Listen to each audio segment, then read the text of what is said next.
United states of America দেশটিকে চেনে না এমন ব্যক্তি পৃথিবীতে নেই বললেই চলে।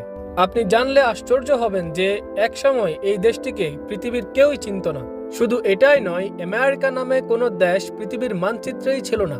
এই দেশটিকে খুঁজে বের করেন একজন ইতালীয় অভিযাত্রী ক্রিস্টোফার কলম্বাস। ক্রিস্টোফার কলম্বাস 1492 সালে ভারত পৌঁছানোর জন্য একটি পশ্চিমমুখী জলপথ খুঁজে বের করার উদ্দেশ্যে যাত্রা শুরু করেন।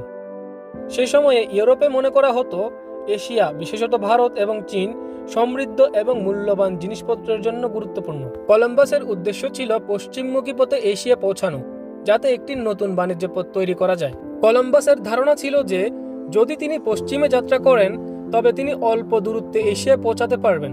তাই তিনি স্পেন থেকে 3টি জাহাজ নিয়ে সমুদ্রযাত্রা শুরু করেন, যার মধ্যে ছিল সান্তা মারিয়া, পিন্টা এবং নিন্না।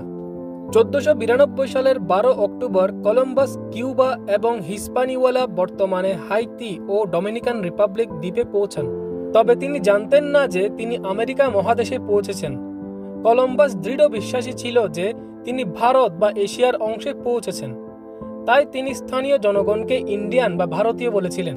কলম্বাসের এই ভুল ধারণা ছিল যে তিনি ভারতে পৌঁছেছেন, তবে তিনি আসলে একটি নতুন মহাদেশে পা রেখেছেন, যা পরবর্তীতে ইউরোপীয় উপনিবেশের জন্য গুরুত্বপূর্ণ হয়ে ওঠে। তার যাত্রা এবং অনুসন্ধান ইউরোপীয়দের জন্য আমেরিকার দ্বীপপুঞ্জ এবং পরে পুরো মহাদেশের প্রতি আগ্রহ সৃষ্টি করে এবং এইভাবে আমেরিকা আবিষ্কার হয়। কলম্বাসের অভিযানকে ইউরোপীয়রা বেশ গুরুত্ব দিলেও তিনি কখনোই বুঝতে পারেননি যে তিনি একটি নতুন মহাদেশে পৌঁছেছেন।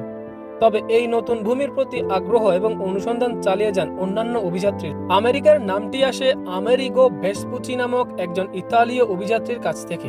তিনি 1501 সালে প্রথম বুঝতে পারেন যে কলম্বাস যেই ভূমিতে পৌঁছেছেন তা আসলে নতুন একটি মহাদেশ এবং এটি এশিয়া নয়। আমেরিগো ভেসপুচি এই মহাদেশের বৈশিষ্ট্য নিয়ে একটি প্রতিবেদন লিখেছিলেন, যেখানে তিনি স্পষ্টভাবে উল্লেখ করেছেন যে এটি একটি নতুন ভূখণ্ড। তার প্রতিবেদনটি ইউরোপে ছড়িয়ে পড়ে এবং তার নাম অনুসারে এই নতুন মহাদেশের নামকরণ করা হয়েছিল আমেরিকা। এভাবে আমেরিকা নামটি আমেরিগো ভেসপুচির নাম অনুসারে দেওয়া হয় এবং এই মহাদেশে পরবর্তী শতাব্দীতে ইউরোপীয় উপনিবেশের সূচনা হয়। এভাবে কলম্বাসের অভিযানটি ভারতে পৌঁছানোর একটি ভুল পথ অনুসন্ধান ছিল, কিন্তু তার এই অভিযান আমেরিকা মহাদেশের আবিষ্কার ও ইউরোপীয় উপনিবেশের পথ খুলে দেয়। কলম্বাসের সময় আমেরিকা মহাদেশে ইউরোপীয়দের দ্বারা কোনো স্বাধীন রাষ্ট্র বা নাগরিকত্বের ধারণা ছিল না।